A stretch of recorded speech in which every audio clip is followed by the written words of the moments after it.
Alain, propos d'un Normand. Le spectateur qui n'a pas payé. Tous les entrepreneurs de spectacle vous diront que celui qui ne paye pas est bien plus difficile à contenter que celui qui paye. Le contraire semblerait plus naturel, mais examinez bien. On n'a jamais beaucoup de plaisir sans un peu d'application. Principalement au théâtre, il faut de la bonne volonté.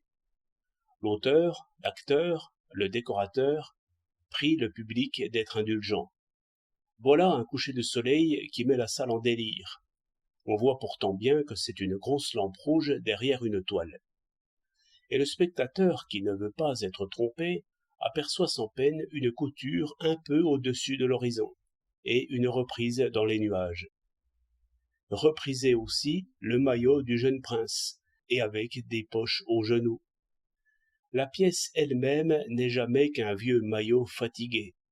Ce sont toujours les mêmes crises, les mêmes déclamations, les mêmes personnages, aussi invariables que l'Arlequin, le Pierrot et le Cassandre de l'ancienne comédie.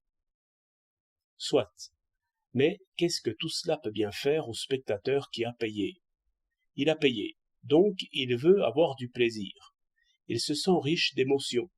Il est gros de rire ou de larmes. N'essayez pas de lui prouver qu'il s'ennuie. Vous seriez son ennemi. Voilà la vraie source du plaisir.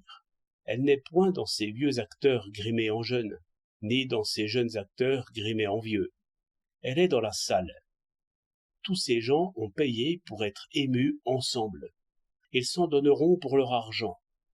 De là vient la puissance des acteurs connus. On paie très cher pour les entendre. Celui qui ne paie pas est bien plus froid.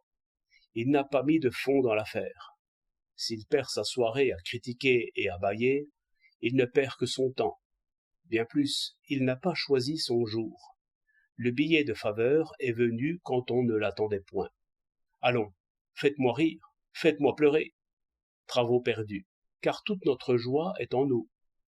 Ce n'est pas l'acteur qui remue la salle, c'est la salle qui remue l'acteur. Ce sont les milliers d'yeux attentifs qui éclairent le décor. Et c'est l'enthousiasme du parterre qui rajeunit une amoureuse de 60 ans.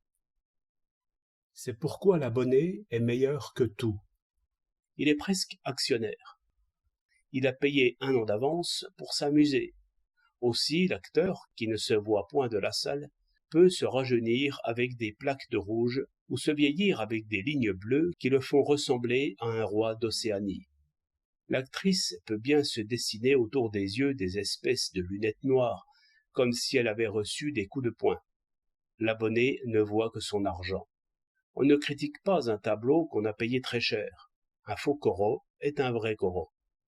Et si l'on a payé 1000 francs pour un tableau d'impressionniste, il faut absolument que ce chemin bleu, rouge et vert, soit de l'eau courante. Allons, clignez, mes yeux. Donnez-m'en pour 1000 francs. 31 octobre 1908.